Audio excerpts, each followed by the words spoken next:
अधिक मास था।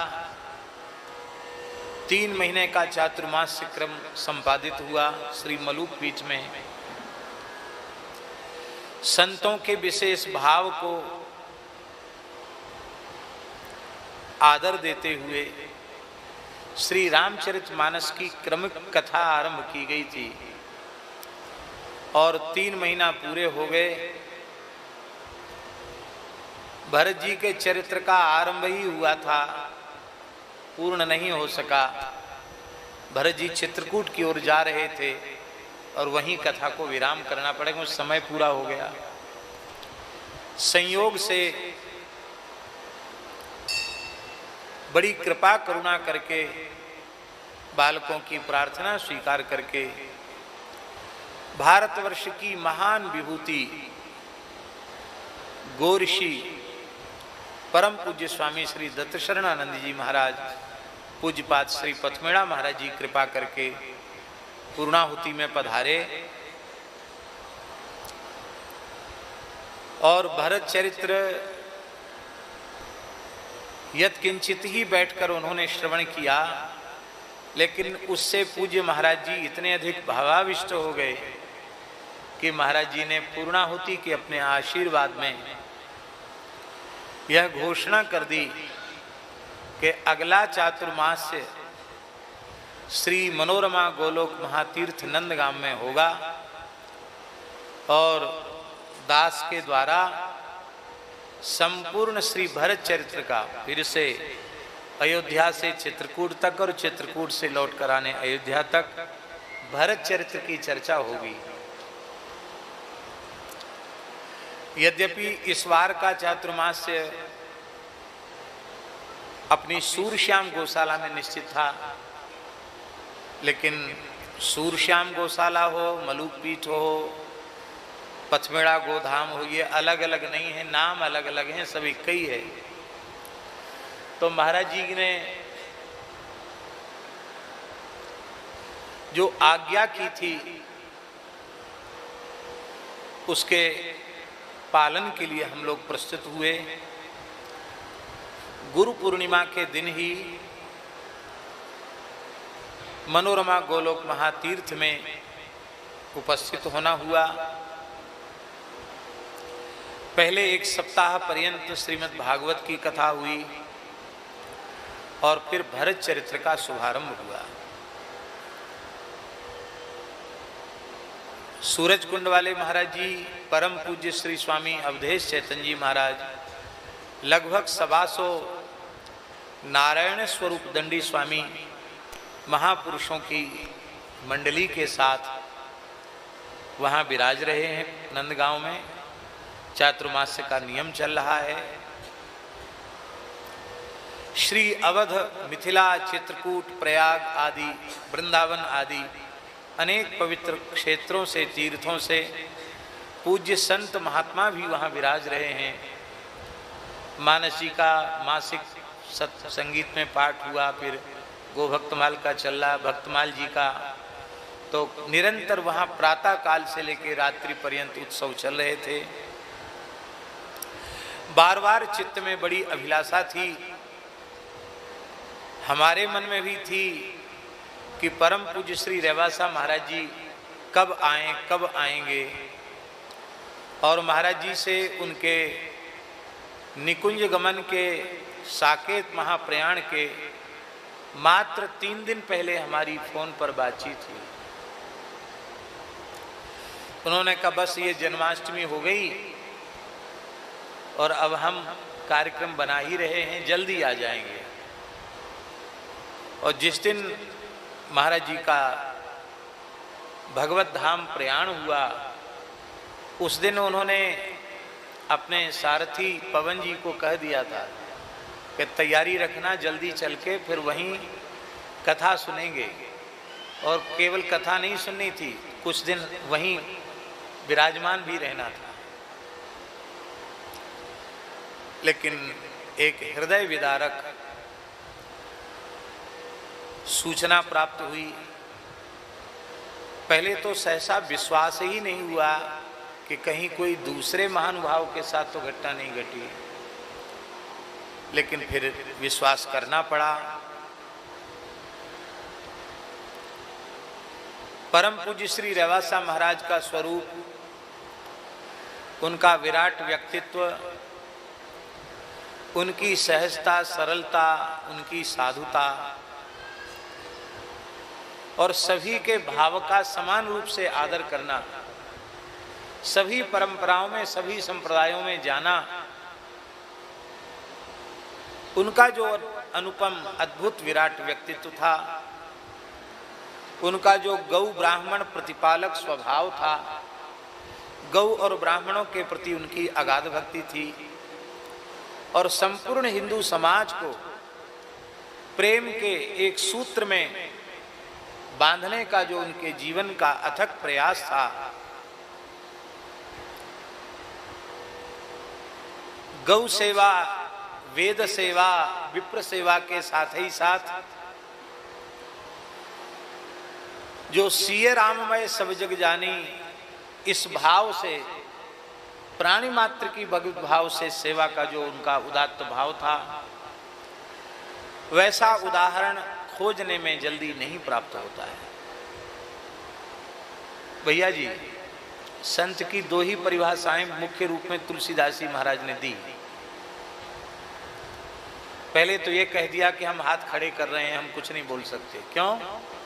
बोले विधि हरिहर कवि कोविद वाणी, कहत साधु महिमा सकुचानी, सो मोसन कही जात न कैसे, साक बणिक मणि गुणगण जैसे। ब्रह्मा जी नहीं कह सकते, नारायण भगवान नहीं कह सकते, शिवजी नहीं कह सकते, व्यास वाल्मीकि नहीं कह सकते, तो हम क्या कहेंगे? कहते तो बात ऐसी हो गई कि साग भाजी बेचने वाले से कोई हीरे जवाहरात की कीमत पूछने लग जाए तो क्या बताएगा बेचारा? साग भाजी वाला हीरे जवाहरात का मूल्य नहीं समझ सकता। फिर भी कुछ न कुछ तो कहना पड़ेगा। तो दो दोहे इस प्रकार के हैं। एक तो है संत सरल चित जगत हित, जानि स्वभाव सने, बाल विनय सुनि करी कृपा, श्री राम चरण रति दे। यदि एक शब्द में संत को परिभाषित करना हो तो वो शब्द है सरल चित। जो सरल चित होगा उसी के द्वारा जगत का हित होगा। जो सरल चित नहीं होगा भैया जी, उसके अपने हित में, अपने कल्याण में संदेह, जगत हित क्या करेगा? नहीं ठीक। उसके अपने हित में संदेह है, वो जगत का हित क्या करेगा? जो सरल नहीं है वो अपना हित नहीं कर सकता, संसार का हित क्या करेगा? जो सरल चित होगा वह अपने सहित संपूर्ण जगत का हित कर सकेगा।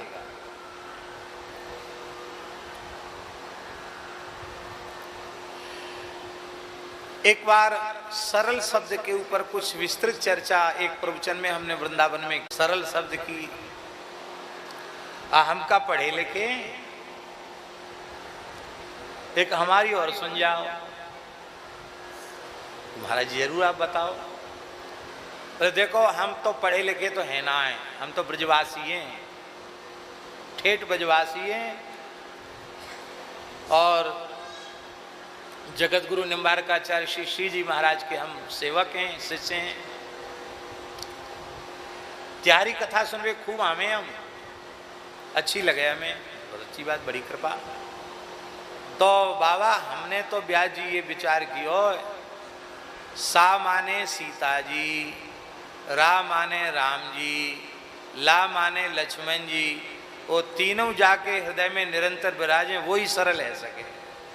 भैया भले ही किसी व्याकरण की व्युत्पत्ति में न हो, पर आपने तो गजब कर दिया। सा र ल सा माने श्री किशोरी जी, रा माने श्री रघुनाथ जी, ला माने श्री लखनलाल जी। तीनों जिसके हृदय में विराजे वो सरल है। भगवान की अंतःकरण में श्री किशोरी जी और जीवाचार्य श्री लखनलाल जी की प्रतिष्ठा के बिना वस्तुतः जीवन में सरलता सहजता कैसे आ सकती है। एक तो ये परिभाषा है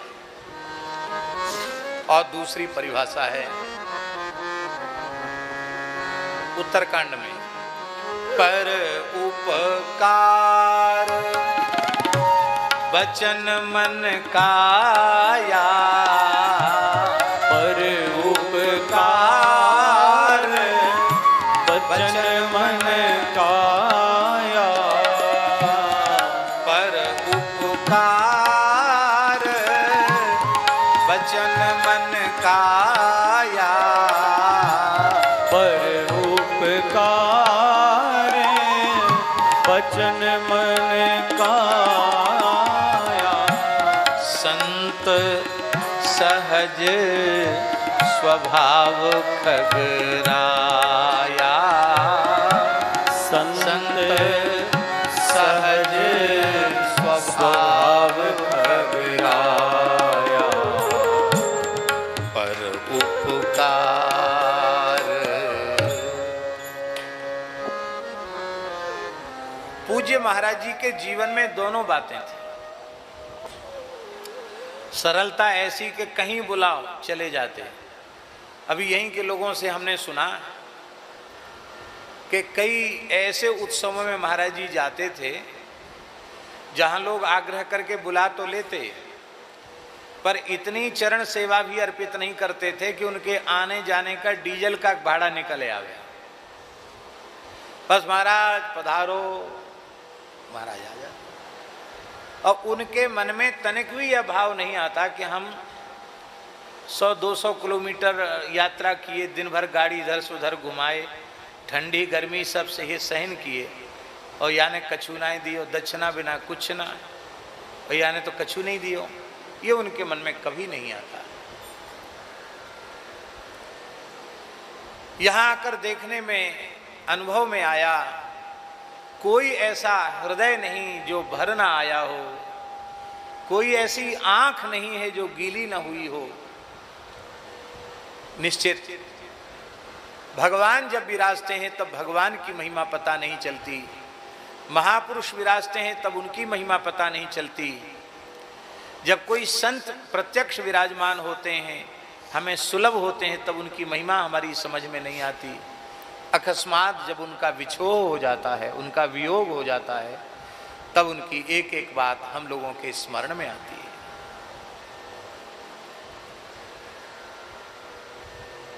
तो महाराज जी को तो कथा सुनने आना था और हमारे मन में भी बड़ा उत्साह था, क्योंकि हमारी कथा के बड़े प्रेमी अनुरागी श्रोता महाराज जी। यात्रा चलते समय तो उनकी गाड़ी में चाहे महाभारत, चाहे भक्तमाल, चाहे कोई न कोई दास की वाणी सुनते ही रहते थे लगातार। और पूज्य गुरुदेव भक्तमाली जी के शताब्दी महोत्सव में जहां जहां याद किया, सब जगह पधारे, सब जगह पधारे। अपार उनकी कृपा। पर यह हृदय विदारक घटना, आकस्मिक की यह घटना जिसने सबके चित्त को व्यथित किया, हमारा मन भी बहुत व्यथित हुआ। यद्यपि चातुर्मास्य की मर्यादा में सीमा के बाहर निकलना नहीं होता, पर पूज्य पथमेड़ा महाराज जी से अनुमति लेकर, ठाकुर जी से प्रार्थना करके, कलश स्थापन जहाँ देवताओं का हो उनसे निवेदन करके कि उपासनात्मक क्रम चलता रहेगा, पर हमारे पूज्य, हमारे आचार्य चरण, हमारे श्री महाराज जी का आकस्मिक यह महाप्रयाण, इसमें किसी भी स्थिति में सारे नियमों को नमस्कार करके हमारा वहाँ उपस्थित होना आवश्यक है। और पूज्य श्री पथमेड़ा महाराज जी ने तत्काल व्यवस्था की और बड़ी उदारता पूर्वक, क्योंकि पथमेड़ा महाराज जी का भी पूज्य रेवासा महाराज जी से अपार हार्दिक प्रेम था। पर हम वहाँ जब चले तो हमारे मन में भाव यही था कि महाराज जी का अंतिम दर्शन हो जाएगा और दूसरे दिन महाराज जी का संस्कार का दर्शन करके और हम पुनः पथमेड़ा पहुंच करके, नंदगांव पहुंच करके कथा आरंभ करेंगे। और इसलिए एक वस्त्र जो पहने थे, एक आध दचला लंगोटी बस लेके आए, कोई सामान लेके नहीं आए। हमें खुद को पता नहीं था कि हमको यहीं रुक जाना पड़ेगा। पर पूज्य श्री रेवासा महाराज के अनन्य सेवक, राज्यसभा सांसद श्री घनश्याम तिवारी जी, उनका जब हम आ रहे थे महाराज जी, रास्ते में चल के यहाँ के लिए आ रहे थे, तो यहाँ पहुँचने के लगभग 3 घंटे पहले ही उनका फोन हमारे फोन पर आया। श्री घनश्याम जी तिवारी जी ने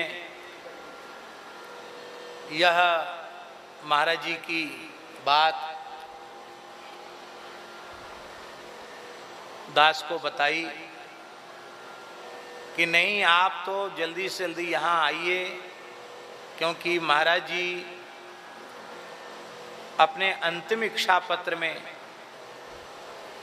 2015 में ही, और उन्होंने पूरी बात खोल करके लिख दी थी कि अकस्मात यदि कोई घटना घटती है तो संपूर्ण मेरी उत्तर क्रिया और स्थान में श्री जानकीनाथ भगवान की सेवा का उत्तरदायित्व इस बालक को दिया जाएगा।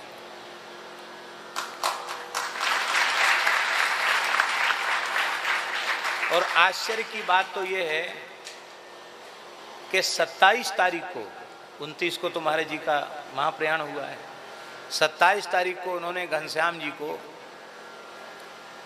फोन करके कहा कि तुम फार्म हाउस पर आओ, हमको आकर कुछ बातचीत करनी है। तो आकर बोले कि देखो ये जो वसीयत पत्र है, फोटो स्टेट तो आपके पास है ही है, ये ओरिजिनल अपने पास रखो। ये 27 तारीख की बात है महाराज जी, ये अपने पास रखो और अग्रपीठ की संपूर्ण सुरक्षा का उत्तरदायित्व तो तुम्हारा है। तो वो भावुक हो गए। उन्होंने कहा महाराज आप कैसी बातें कर रहे हो, हम आपसे आयु में बड़े हैं और आप ये क्या कर रहे हो कि हम हमारी जिम्मेवारी है। बोले नहीं नहीं इसको रखो। और 29 को तो चले गए। ऐसे लगता मानो जानकीनाथ जी ने उनको संकेत किया। यदि पूज्य श्री महाराज जी अपने विराजमान अवस्था में दास को ऐसी आज्ञा देते तो हम अत्यंत विनम्रता पूर्वक उनके चरण पकड़कर उनसे प्रार्थना करते कि बालक को कृपा करके क्षमा करें, हम इस योग्य नहीं, किसी भी प्रकार से योग्य नहीं है। और कुछ समय से मन का ऐसा भाव भी बन रहा है कि बाहर भी प्रवास अब कम से कम करके ज़्यादा से ज़्यादा वृंदावन में रहें। इसलिए भी कोई फैलाव की बिल्कुल इच्छा नहीं थी। लेकिन अब उनका पांच भौतिक देह नहीं है और अपने संकल्प को उन्होंने व्यक्त किया, तो अब अपने गुरुजन, अपने आचार्य, अपने महापुरुषों के विश्वास का आदर न करना, ये विश्वासघात है और ये महापाप है। सारे पापों का प्रायश्चित है, लेकिन अपने पूज्य जनों का विश्वास यदि हमने नहीं जीत पाया, उनके विश्वास का आदर नहीं किया, तो ये अक्षम्य अपराध है। बस इसी संकोच के कारण हमने पूज्य महाराज जी के भाव को आप सबके प्रेमाग्रह के कारण, घनश्याम जी के प्रेमाग्रह के कारण स्वीकार किया। और कर्ता कारिता तो श्री जानकी नाथ जी ही हैं, श्रीमद स्वामी अग्रदेवाचार्य जी महाराज ही हैं। कोई अपने मन में सोच रहा हो कि हम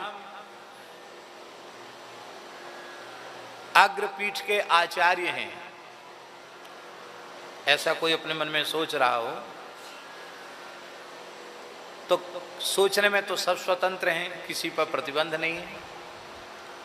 लेकिन हमारी अपनी विचारधारा ये है कि श्री अग्रपीठ के आचार्य तो श्री स्वामी अग्रदेवाचार्य जी महाराज हैं, हम तो उनके झाड़ूदार हैं। मलुकदास जी के भी झाड़ूदार हैं और श्री स्वामी अग्रदेवाचार्य जी के भी झाड़ूदार हैं। उन्हें झाड़ू की सेवा में उन्होंने हमको अब स्वीकार किया है। कैसा अद्भुत यहाँ ब्राह्मणों का पोषण हो रहा है, वैदिक संस्कृति की रक्षा हो रही है, गोवंश की सेवा हो रही है, वह सब अलौकिक कार्य हैं।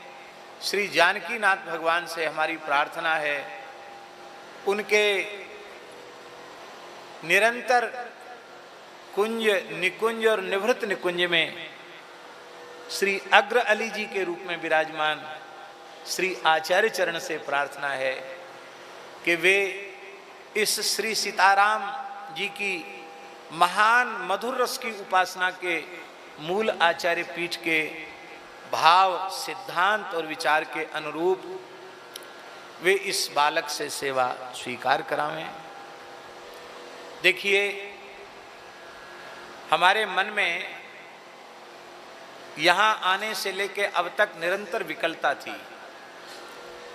विकलता इस बात की थी कि पूज्य महाराज जी से जो फोन पर बातचीत हुई तो महाराज जी बोल रहे थे, अरे भाई हमें बड़ी व्याकुलता है, ये जन्माष्टमी हो जाए तो भाई साहब हम जल्दी से जल्दी आपके पास आएंगे, भरत चरित्र सुनना है। तो हमारे मन में था कि महाराज जी इतने व्याकुल थे, उसी दिन आने वाले थे। तो फिर हमने पथमेड़ा महाराज जी को सूचना भेजी, श्री राधा कृष्ण जी आए थे। हमने तो संकोच में राधा कृष्ण जी से कहा नहीं, पर श्री जानकी नाथ जी ने ही उनके हृदय में बैठकर प्रेरणा की, बोले महाराज जी आप बहुत उदास और दुखी हैं। हमने कहा हमको तो नींद भी नहीं हो रही है और बड़ी घबराहट है कि ये इतना बड़ा भार हम कैसे उठाने में समर्थ हैं। जैसे भरत जी ने कहा ना कि क्या मेरू और मदराचल को कोई हंस का बालक अपने कंधों पर ले सकता है क्या? ये तो मेरू मदराचल जैसी व्यवस्था है। तो बड़ी चिंता है और मन बिल्कुल लग नहीं रहा है। तो उन्होंने कहा महाराज जी आपका तो सत्संग के बिना मन नहीं लग सकता। उनकी बिल्कुल बात सही है, पर क्या करें, महाराज जी को सुनाना था, महाराज जी भी नहीं सुन पाए। बोले हम महाराज जी से चर्चा करते हैं। तो परम पूज्य श्री पथमेड़ा महाराज जी से चर्चा की तो महाराज जी ने कहा ठीक है, हम लोग चातुर्मास व्रत की नियम की रक्षा कर लेंगे और आप जानकीनाथ भगवान के चरणों में बैठकर महाराज जी को कथा सुनाएं और हम लोग वहाँ बैठकर कथा सुनेंगे और आस्था चैनल के माध्यम से पूरे भारत में, पूरी दुनिया में सब लोग सुन ही रहे हैं भरत चरित्र, सब श्रवण करेंगे।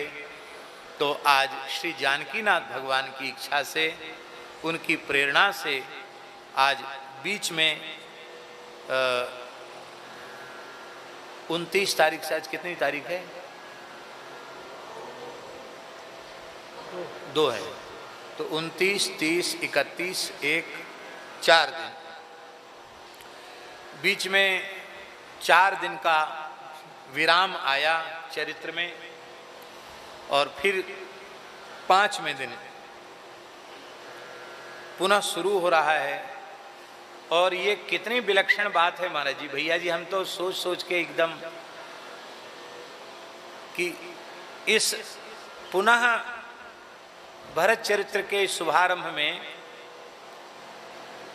पूज्य श्री सरसकुंज वाले महाराज जी कृपा करके पधारे तो श्री अग्रदेवाचार्य जी की कुंज में सरसकुंज की एक सहचरी आई है। यह हमारे लिए परम सौभाग्य की बात है कि एक आचार्य चरण इस अवसर पर यहाँ कृपा करके पधारे हैं। आपका क्या स्वरूप है, आपकी क्या महिमा है। सरस बिहारी जी अनंत काल तक महाराज जी का दर्शन हम लोगों को कराते रहें, ये प्रार्थना है। वसुता आचार्य स्वरूप में इस प्रकार की सरलता, ऐसा सहजता, ऐसा प्रेम, ऐसी करुणा और संत स्वरूप में ऐसी निष्ठा। महंत जी, हमको तो दूसरा उदाहरण इनके अलावा कहीं देखने में आता नहीं।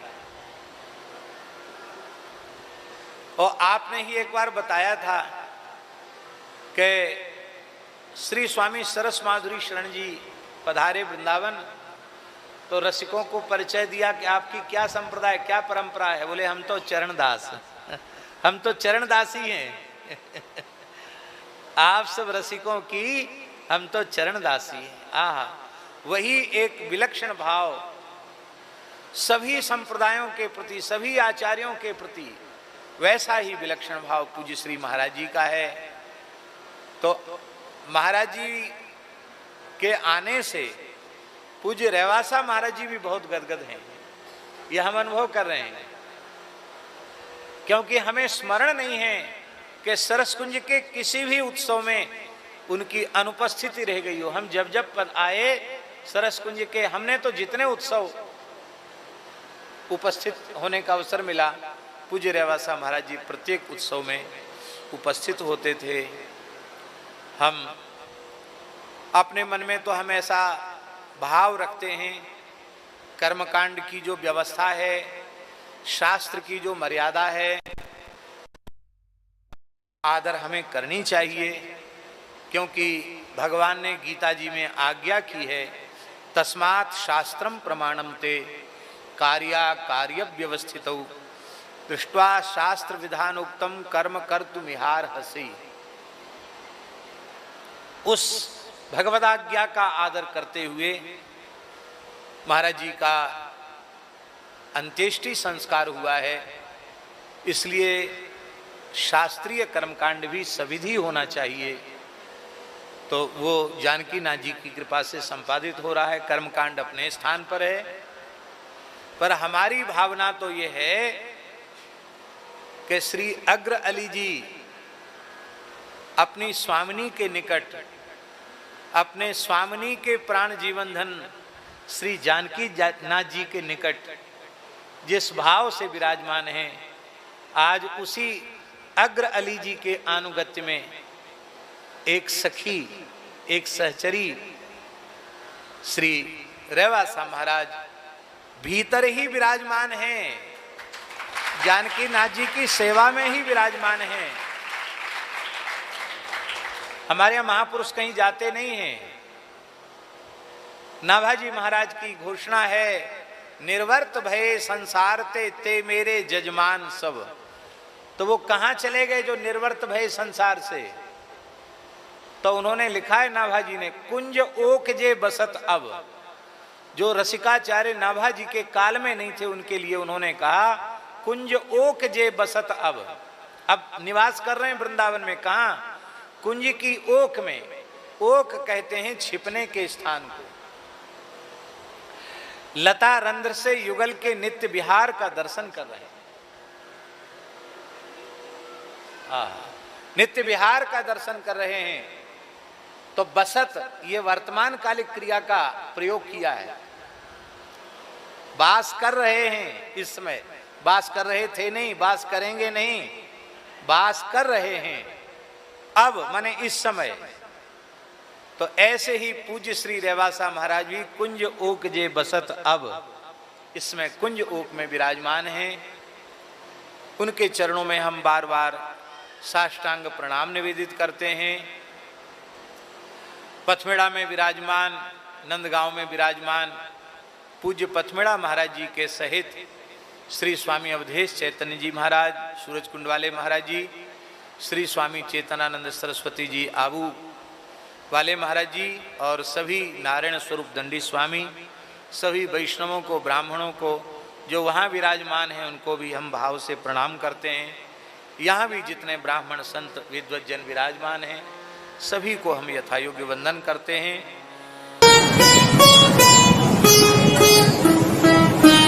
श्री सीताराम प्रतिदिन सत्संग एवं दर्शन के लिए श्री महाराज जी के ऑफिशियल चैनल को जरूर सब्सक्राइब करें।